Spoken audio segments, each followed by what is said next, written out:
Assalomu alaykum, kanalimiz kuzatuvchilari. Bugun sizlar bilan ushbu videoda ko'rib turgan abaya fasonimizni qanday bichilishini o'rganamiz. Mana shu material asosida razmer 50-razmer, bu 50 dan 54 gacha tushaveradi abaya bo'lganligi uchun. Materialni to'rga buklab taxlab olamiz va ko'stlarini tepadan chiqarib olamiz. Bo'yin o'yindisi uchun standart 7 sm belgilab chiziq tortib olamiz. Tepadan yelka uchun 3 sm tushamiz. Yelkamiz 12 sm chok va holarsiz o'zini qo'yib belgilab olamiz. Yeng uchun tepadan 11 sm tushdim.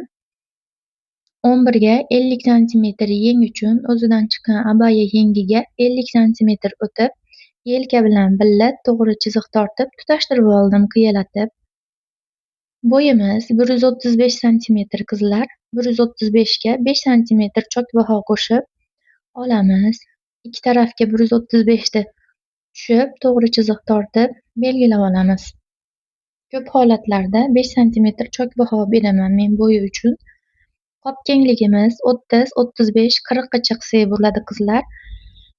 Ko'pchilikka 40 qilardim. Bu mijozim kengroq bo'lsin deganligi uchun 45 qildim. 45 lekin ancha keng chiqarkan. O'zi shuni xohladi 45 da. Ikki tarafdan qo'yib belgilab chizib olamiz. Sizlar 50-razmerga 40 olsanglar ham ancha keng chiqadi. Tepadan yengimiz kengligi uchun 22 sm da tushib, ichkariga 2 sm qiyalatib, yengimizni chizib tutashtirib olamiz. Bel qismi bilan yeng qismini mana shunaqa ishimizni osonlashtiradigan lineykalar yordamida qo'ltig'ini chizib hosil qilib olamiz. Mana qizlar, abaya eng oson bichiladigan fasonlardan. Endi buni qiyib, orqa oldisini qiyib olgandan keyin oldi orqani alohidadan qilib bo'yin qismini o'yib olamiz. Ko'p holatlarda oldi orqani bichib olgandan keyin oldi qismidan yelka tarafidan 1 sm olib tashaladi qizlar, orqaga ketmasligi uchun oldini o'zidan 1 sm ovoraman. Bunda oldini ham orqani ham bir xil bichdim. Mijozim keng qildirganligi uchun orqaga ketib qolish ehtimoli yo'qligi uchun oldi qismidan olib tashamadim. Kanalimga yangi bo'lsangiz obuna bo'lishni unutmang. Mana oldini orqasidan ayirib olib, oldini alohida, orqani alohida o'yib olamiz. Oldimizga 7 sm bo'yin qismi uchun o'tib olamiz. Pastga esa 11 sm yopiq fason bo'lganligi uchun 11 sm tushib, yumaloq qilib chizib qiyib olamiz. Orqamiz uchun orqamizga 7 o'tib, pastga 3 sm tushib, orqani ham o'yib olamiz. Yopiq bo'lganligi uchun 3 sm pastga tushdim, 7 kengligi uchun o'tdim. Orqa uchun 3, 4, 5 gacha tushsanglar bo'laveradi qizlar. Yopiq fasonlarda 3, 2 tushamiz, bunda 3 tushdim. Mana asosiy qismini ham ko'ylagimizni bichib oldik birpasda. Bu ko'p vaqt olmaydi. Abaya o'zi eng oson bichiladigan fasonlardan. Manjetimizni ikki tarafidan ham buklab, to'rga buklab, bilak qismi uchun birinchi 9 sm o'tamiz.